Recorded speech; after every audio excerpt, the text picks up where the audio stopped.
বিদেশি নাগরিকরা কোনো স্থায়ী স্পন্সর বা কফিল ছাড়াই সৌদি আরবে কাজ, ব্যবসা এবং বসবাসের সুযোগ পাবেন। দেশটির ভিশন 2030 এর অংশ হিসেবে এই উদ্যোগ নেওয়া হয়েছে, যার মূল লক্ষ্য হলো দেশের অর্থনীতিকে আরও শক্তিশালী এবং বিদেশি মেধা ও বিনিয়োগকে আকৃষ্ট করা। মূলত রেসিডেন্সি প্রোগ্রামের আওতায় এই সুযোগ দেওয়া হবে, যা সৌদি গ্রিন কার্ড নামেও পরিচিত। বিদেশি পেশাজীবী ও বিনিয়োগকারীদের স্থায়ীভাবে বসবাসের জন্য এই সুযোগ দিচ্ছে সৌদি আরব।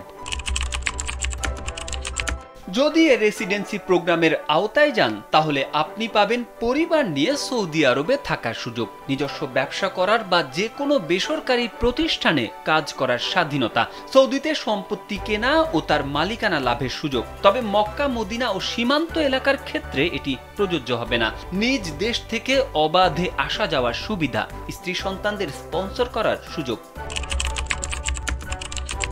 এই প্রোগ্রামের অধীনে দুই ধরনের রেসিডেন্সি পাওয়া যায়: স্থায়ী রেসিডেন্সি এবং নবায়নযোগ্য রেসিডেন্সি। এর মধ্যে স্থায়ী রেসিডেন্সি প্রোগ্রামে এককালীন আপনাকে 8 লাখ সৌদি রিয়াল ফি দিতে হবে, যা বাংলাদেশি মুদ্রায় প্রায় 2,59,00,000 টাকার সমান। এই রেসিডেন্সির মেয়াদ আজীবন বৈধ থাকবে। আর নবায়নযোগ্য রেসিডেন্সি প্রোগ্রামে প্রতি বছর 1 লাখ সৌদি রিয়াল দিতে হবে, যা বাংলাদেশি মুদ্রায় প্রায় 33 লাখ টাকার সমান। এটি প্রতি বছর নবায়ন করা যাবে। এখন কথা হচ্ছে কারা আবেদন করতে পারবেন।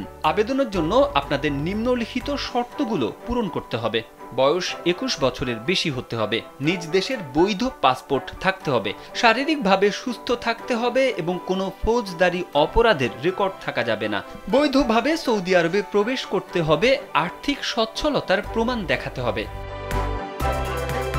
তারেক আহমেদ, কালবেলা।